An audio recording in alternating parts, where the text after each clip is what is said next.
And then through that person's perseverance or way of life inspires others to do the same thing, almost like a contagious ability, which is the Sangha, because it inspires someone else to do the same thing. It's like maybe there's a villain, and that villain actually inspires others to do the same thing, the same thing. So in this case, someone who is enlightened, kind, generous, inspires others, and that's the Sangha. And so when we really come to an understanding of what that means, then we are humbled. Then we somehow feel that I don't need to sort of breathe in such a way that as if all of my airs are up here in the upper part of my torso, my lung, to feel I'm so and so, but sort of you let down, you let it breathe from your abdomen, sort of thing, or from whatever part of your body actually, not necessarily from those two single organs, but from the rest of your organs. You breathe, and it's a very different type of breathing than breathing just from your lungs.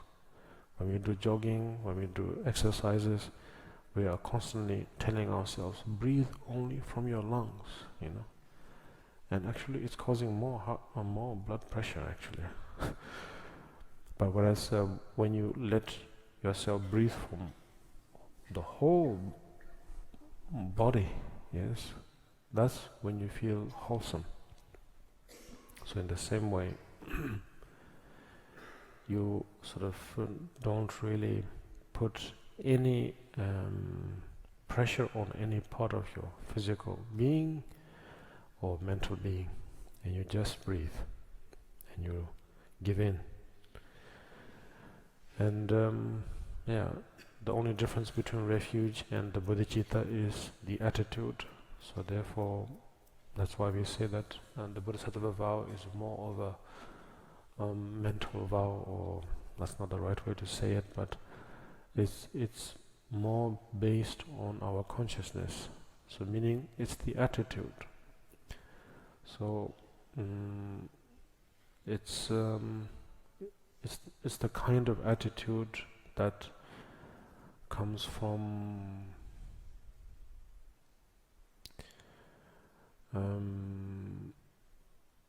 of course we say classically due to someone's kindness, and we draw inspiration from there. For example, we say all sentient beings have been our mother, and therefore now I must repay the debt. It's a very profound way of going about it, but to some of us maybe that feels redundant, almost unnecessary. So therefore we can take it either way.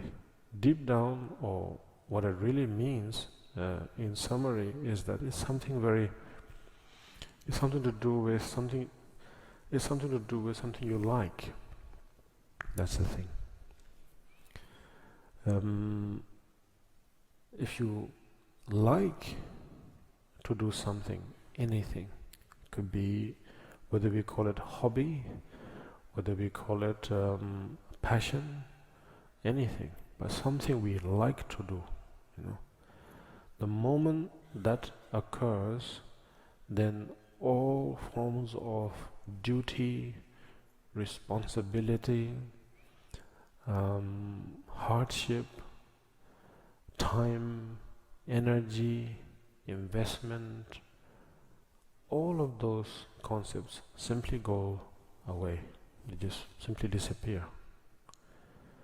But the moment we feel that this is not what I want to do, no matter how genuine what you're doing, how genuine in terms of whatever that you're doing, if it immediately turns into a burden, and every second or minute turns into an hour, and so on, Therefore, it's the attitude.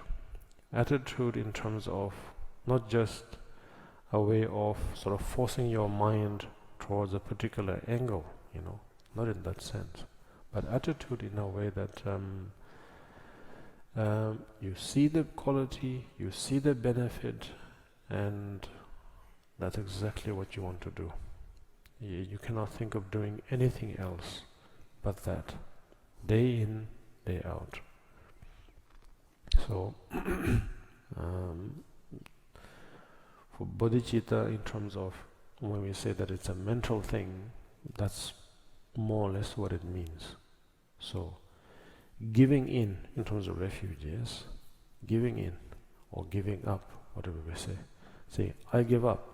Now from here onwards, whatever my ego was up till now, it just could not challenge what I experience or see before me, so I give up. It's like surrendering in a way, but it's nothing to do with religion. It's nothing to do with politics or anything. It's a very natural thing. It's like when you know that you are going to die within a few years or a few months because of what your doctor told you. That has nothing to do with religion. That has nothing to do with politics. It's just pure and genuine, actually. Yes. And then you give up, you surrender, you give in. Same thing. So with refuge, that's exactly what is supposed to happen, actually. Yes.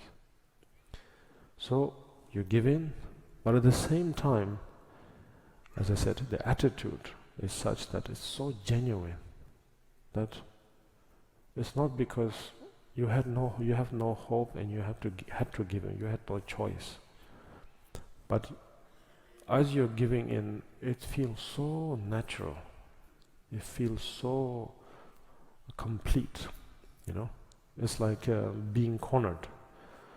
I always like that scene from Tom and Jerry, that cartoon. Maybe some of you have seen it. Jerry has been cornered, of course, in a physical wall, and then Tom has been reading all sorts of things about how to actually conquer the mouse. Yes, and finally he reads and sees that a cornered mouse is the most, vulnerable mouse, and then he's sort of overjoyed. And the next, I don't know how many seconds or minute, is only a scene of a lot of bashing, but you actually don't see what they're doing. Suddenly, from a wall, then you see Tom's face is all sort of with an X and everything.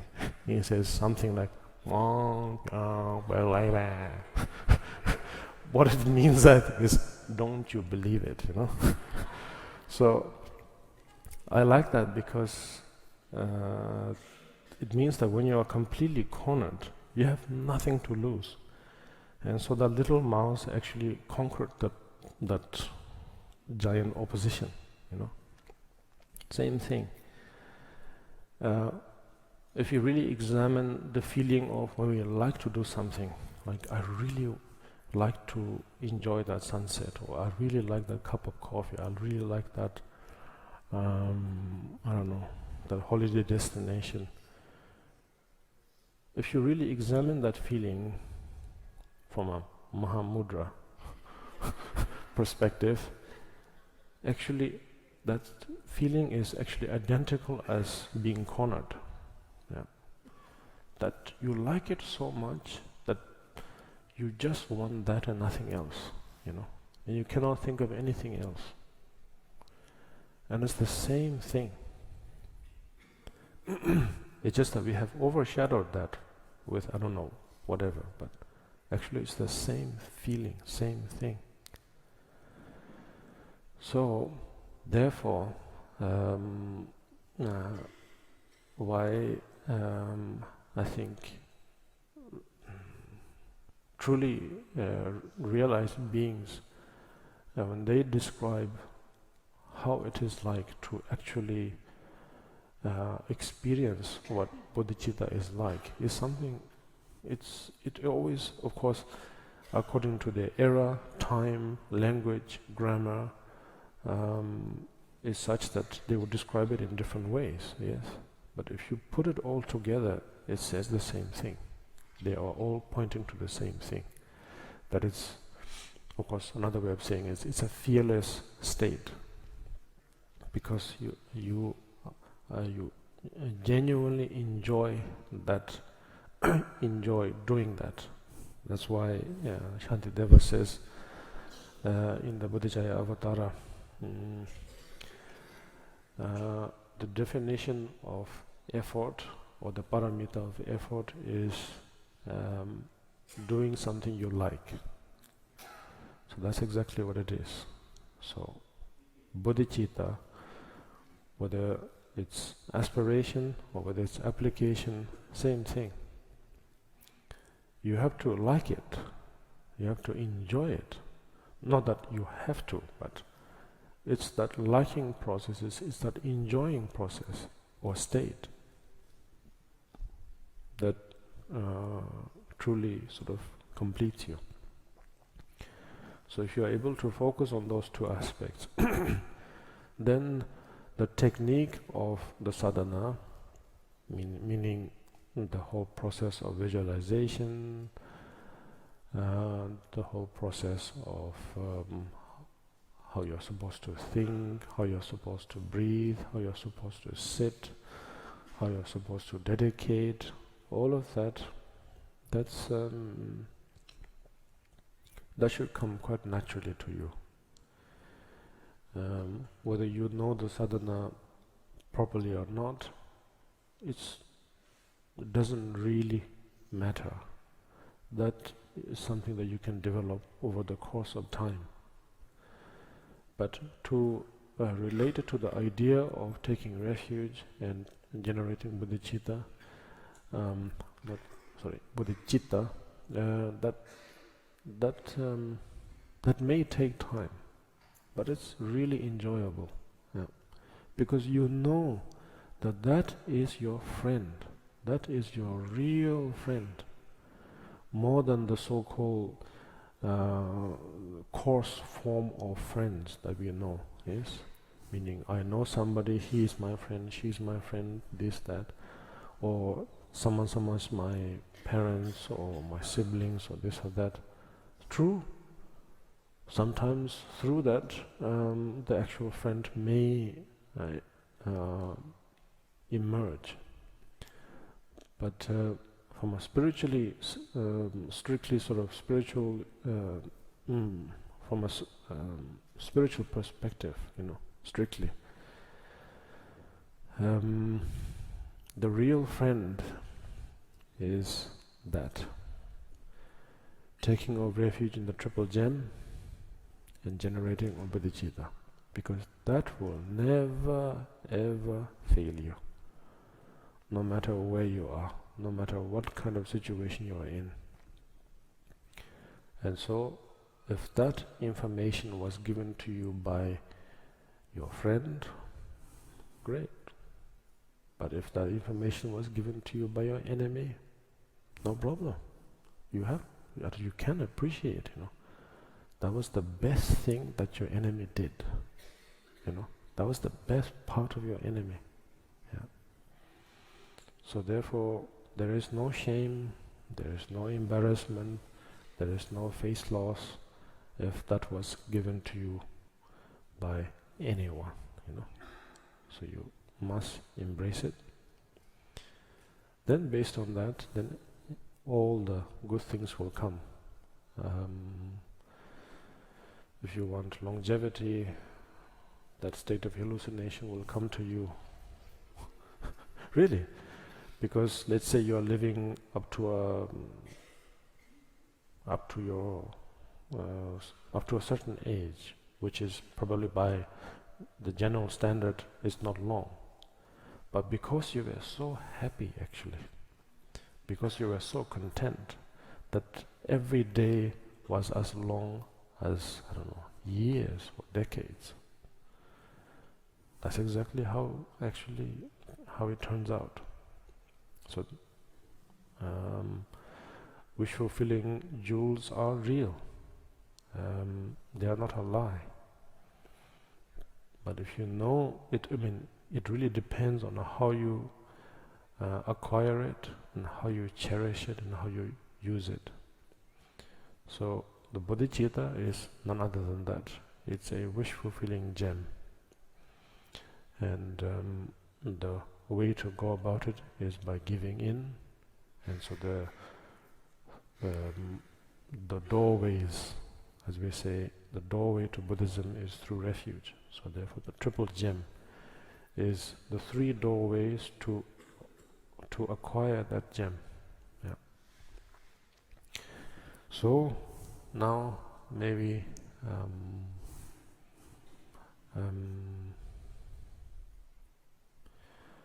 murmur some words and sort of hopefully we'll be able to develop refuge and generate bodhicitta through this practice.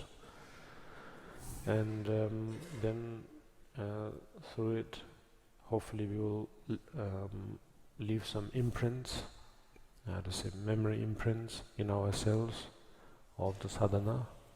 The sadhana itself, of course, we cannot disregard it, because such sadhanas to come into being will take more than 3 eons, more than countless of eons. Buddhas and Bodhisattvas have to work their way in such a way to come up with these formulas. So therefore, we have to appreciate that such sadhanas are available. At the same time, we are trying to be very realistic that we don't know what it means, yes, at all. All it is a series of noise, nothing else, to most of us. And so we have to accept that. It's precious, at the same time we don't know what it means, but nevertheless, just by imitating them for now, it will leave virtuous memory imprints in ourselves which cannot be washed away at all. It will always be there. It's like no matter how unconscious or sick we were the night before, at some point the memories come back, you know. So the memories are such that it cannot be overlooked. Probably it's one of the most powerful things. That's where everything is based on. So therefore, by getting acquainted, repeating in this rhythm of practice as much as possible, it leaves a huge imprint. And this imprint will last for no matter how many times we are going to be reborn. It will always be there. And hopefully, the more we enjoy, meaning when we really enjoy, then actually the obscurations slowly disappear, and then whatever memory imprints that were there, whether it's positive or not positive, they will all become more and more clear, and then we will remember those. And so what we are trying to do here, hopefully,